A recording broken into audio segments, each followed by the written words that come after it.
Desde niño vendía marihuana en la trucha, enloquecido con mujeres y las nenas y las putas, pero sin dinero no le gustan que la toquen, hasta que abro la boca and use a universal language that is spoken. Mujeres excitadas now approaching, hoping to be chosen. No, quiebro el enfoque cuando se habla de dinero, no bromeo.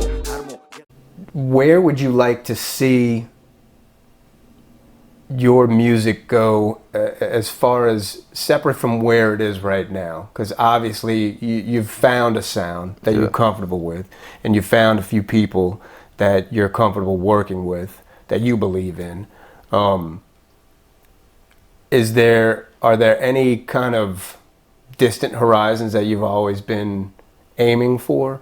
Man, I'm trying to go global. Like, I write music for the most. I mean, not just to help myself, but to help other people. Yeah. Like, I'm more on the mental health aspect. I'm more on, hey, if someone can hear my music, it might save a life or help them in general. Yeah. So that's what I'm trying to see myself, I guess, more global-wise. Yeah. So when you sit and write, you're bearing that in mind. Yeah, a lot of things come to me. It's more emotional-wise, but yeah. Yeah.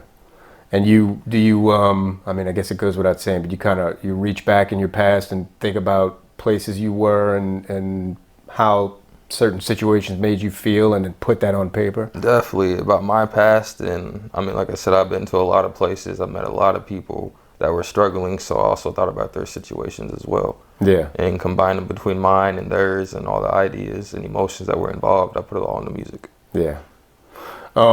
The cats that you're working with right now, for everybody else that hasn't heard you yet, maybe you could kind of, I hate asking people what genre they're in, you know what I mean? Yeah. I don't want to pigeonhole you, but maybe you could give them an idea of the music styles that are coming together. I guess between hip hop, rap, pop, emo rock, it's like a mixture between 3 or 4 different genres, trying to create something new that people aren't used to or heard of. Yeah. So I'm not exactly sure what genre to put myself in, and a lot of people are confused on that. Sure.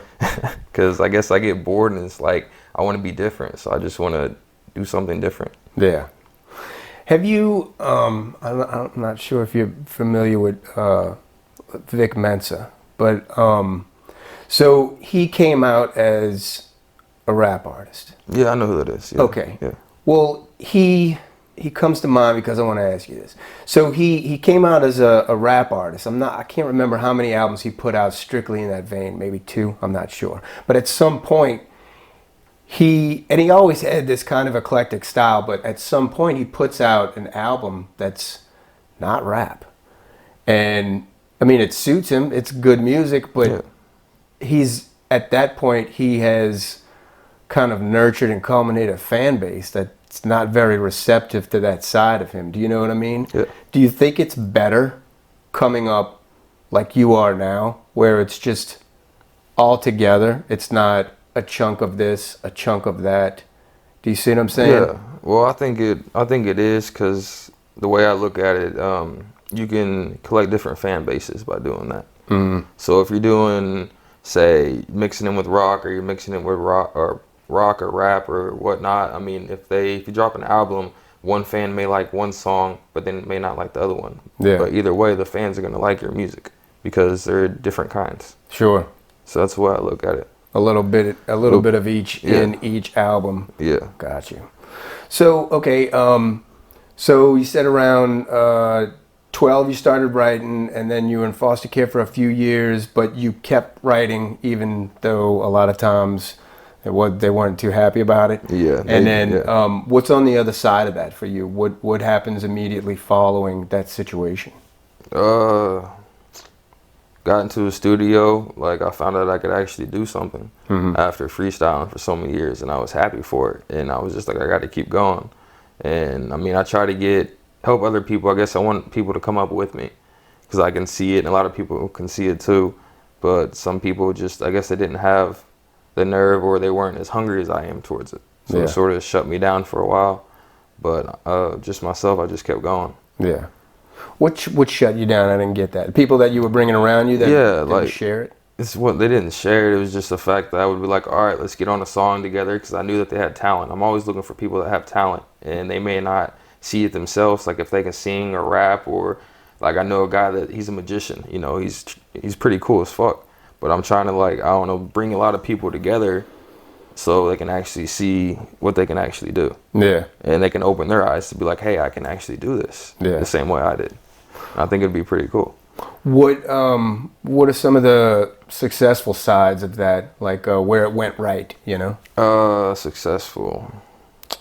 Not a lot, to be honest. No. A lot of people just gave up. So they would do a couple songs with me, and then after a while, they would go back into the same, I guess, life that they were used to. Sure. And it wasn't with me. I always wanted to do something with my life. While other people would sit and expect everything to be handed to them. Yeah.